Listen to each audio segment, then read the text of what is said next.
SNDP യോഗം 4045 number നായ്ക്കുളം ശാഖയിൽ വിശേഷാൽ പൊതുയോഗം നടന്നു. SNDP യോഗം നായ്ക്കുളം ശാഖയുടെ വിശേഷാൽ പൊതുയോഗത്തോടനുബന്ധിച്ച് ശ്രീനാരായണ ജയന്തി ആഘോഷ കമ്മിറ്റി രൂപീകരണവും SSLC +2 മറ്റ് പ്രൊഫഷണൽ കോഴ്സുകളിൽ വിജയികളായ വിദ്യാർത്ഥികളെ അനുമോദിക്കലും നടന്നു. നായ്ക്കുളം ശാഖാ മന്ദിരത്തിൽ പ്രസിഡന്റ് രാജൻ CR അധ്യക്ഷത വഹിച്ച ചടങ്ങ് Kodungallur SNDP union administrative committee chairman PK Raveendran ഉദ്ഘാടനം ചെയ്തു.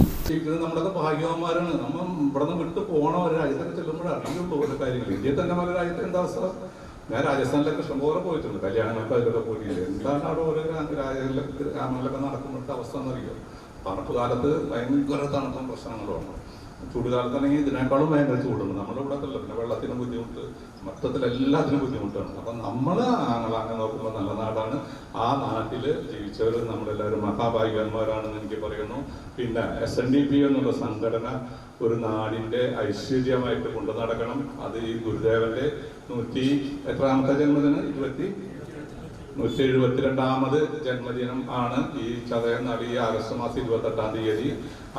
അത് കൊടുങ്ങല്ലൂർ യൂണിയൻ രൂപീകരിച്ചിട്ട് 50 വർഷം സുവർണ ജൂബിലി എന്ന് പറയും അല്ലെ. 50 വർഷം എന്ന് പറയുന്നത് ഗോൾഡൻ ജൂബിലി എന്ന് പറയും. ആ 50 വർഷം കഴിഞ്ഞ് 51ാമത് വർഷമാണ്. അപ്പൊ ആ 51ാമത് വർഷം നമ്മൾ ഇവിടെ ഗംഭീരമായിട്ടൊരു ഘോഷയാത്ര അവിടെ നടത്തണം കൊടുങ്ങല്ലൂര്. അതിന് കുട്ടികളെല്ലാവരും പങ്കെടുക്കണം, അമ്മമാര് പങ്കെടുക്കണം, അച്ഛന്മാര് പങ്കെടുക്കണം.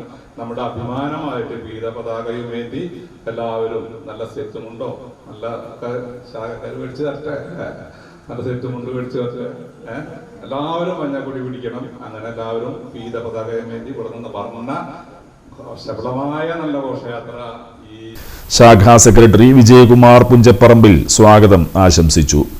ഡിൽഷൻ കൊട്ടേക്കാട് മുഖ്യപ്രഭാഷണം നടത്തി.